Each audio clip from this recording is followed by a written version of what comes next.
you doing, Haley? What the heck are you doing?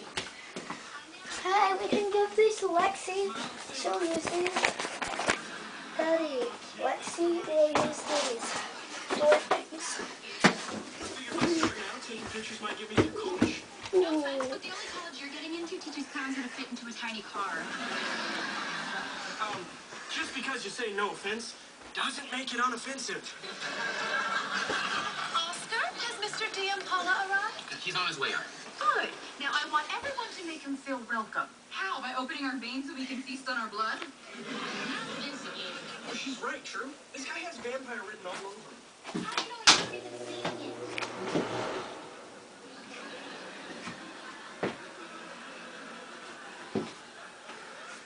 Mr. D'Impala, welcome to Mad Science.